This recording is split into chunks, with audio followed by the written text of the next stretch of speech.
No Man's Sky was a bit of a disaster at launch. Most of the internet, including us, talked about how a lot of things were promised that weren't even vaguely delivered on, but that was 2 years ago. And not only have they made a lot of small changes over the years, No Man's Sky Next just released not long ago. It's a big upgrade, but was it sufficient? Hi folks, it's Falcon, and today on gameranx we ask the question, have the No Man's Sky developers done enough to earn back our respect?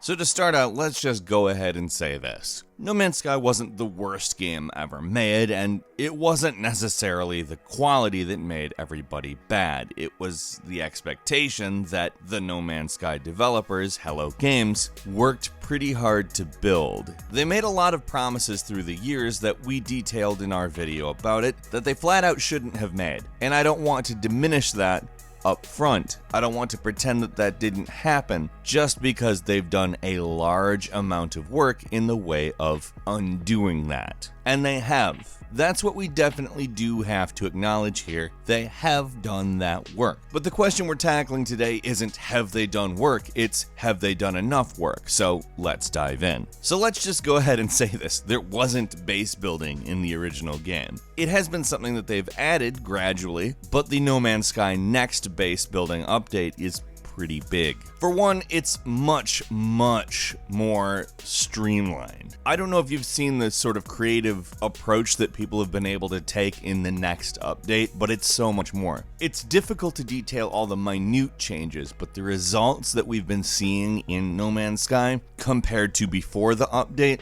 I think say it better anyway. That being said, they've literally added hundreds of new parts and recipes to it, and it shows. It just flat out shows. The proof is in the pudding. If you've looked at the space bases people have built, by the way, on any planet, and even multiple instances on a single planet, it's night and day. The amount of internal work that had to go along with this is frankly pretty impressive, and on this front alone, I think that they have done the work. Like I said, when it launched, there was no base building mechanic at all. To go from that to a not just competent but good one, it's a well done there. Also well done is the reworking of the opening of the game, which kind of just does a little bit more to keep you engaged. And while I have seen some people note that it holds your hand a little bit more, and maybe that isn't always the greatest thing in the world, but I think that the reworked opening is much better. It actually kind of sends you towards the narrative of the game, which has also been given some real sort of story missions at this point, but not really a massive change from before. There's still kind of the warp here, do this, collect some of this, show up at this place, rinse, repeat type thing. It does kind of have a little story to it. I don't want to say a full-blown narrative, but it's a little bit more than there was. And thus far, I've enjoyed it. It's not my main focus when I've played the game, which is interesting because I'm normally very focused on the narrative. However, I do think it has worked out well and is a positive change. But I want to shift to something that is maybe a little bit more difficult to quantify, but I've always had this sort of in the back of my head thought that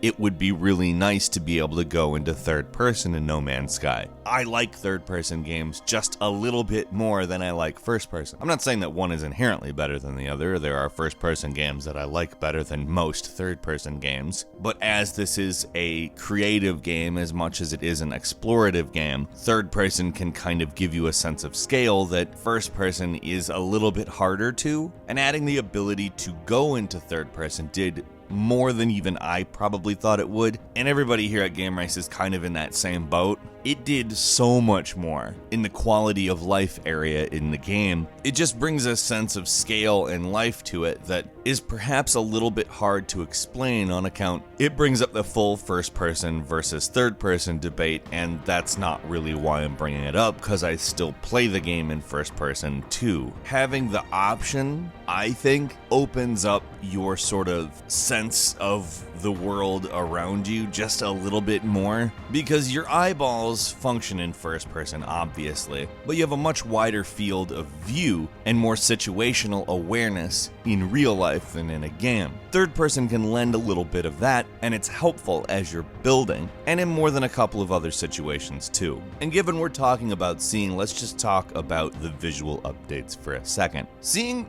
all the planets look so much nicer and prettier and more art-like is really nice. When you come across something like a big body of water with some islands in it, you see the stuff on the islands, and it just brings sort of an urge to actually explore everything that, while I'm not saying wasn't there before at all, there's more of a picturesque quality to everything, and that, I think, layers in more of a wanderlust by default, so to speak. And now that you can see your traveler, it's nice that you can do some customization to them, and given there is actual flat-out real multiplayer now, which I'm gonna go ahead and say is probably the actual biggest update. It makes a fundamental change in the game that makes it more social, more interesting, more fun. Because while the mechanics in the game are good, they're a lot better when you're doing it with people you can have a conversation with. And you haven't been able to, not till now. And that was kind of the primary reason people were angry at Hello Games, is because they acted like it was going to be there in the first place, and it wasn't. I mean, this is a game about exploring these huge, sometimes totally amazing procedurally generated environments that you discover. And doing that alone is just, it's quiet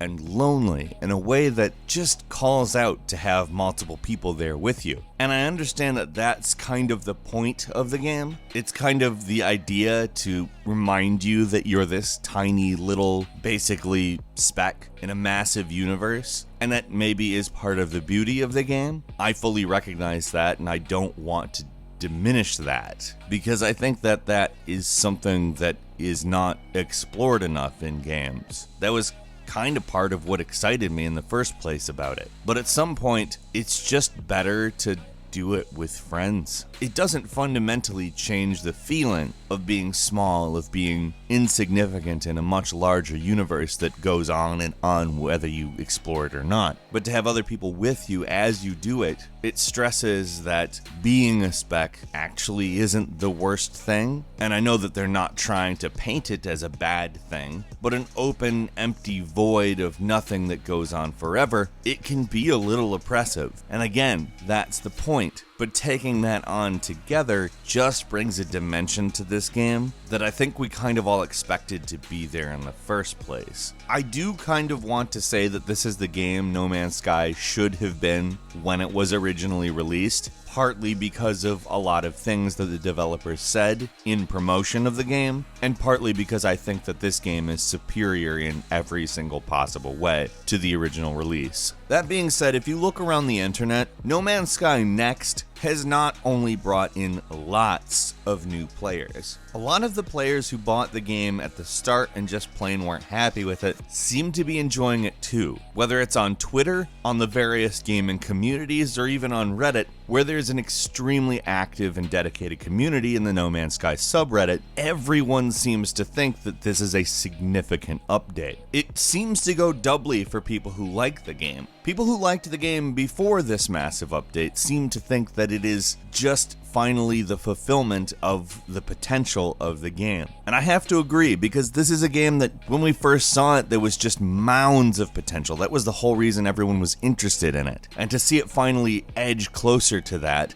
and knowing that they'll probably continue to update it and support it in the future, making this a game that continually gets better and better, it's perhaps one of the most satisfying real-life narratives that I've seen around a game that people were mad about when it came out. This is not typical of how these types of games work, and I really think that it needs to be acknowledged that Hello Games went above and beyond trying to make it better. They've engaged with their community, and good on them. I respect Hello Games again at this point. I didn't hate them at any point, but it was really hard to respect them after the marketing push that they made for this game that essentially misrepresented it. And maybe they knew that they were going to do all of this work in the future, but I think enough developers have showed us through the years that when these kinds of promises are made, we don't normally get the pudding, so to speak. There isn't pudding for there to be proof in. But with No Man's Sky, there is. Well done. Good job, guys. Thanks for actually giving a damn about the people who buy your game. More than a few other people in the business could learn a few lessons from Hello Games. And although I have heaped a lot of praise on the new version of No Man's Sky,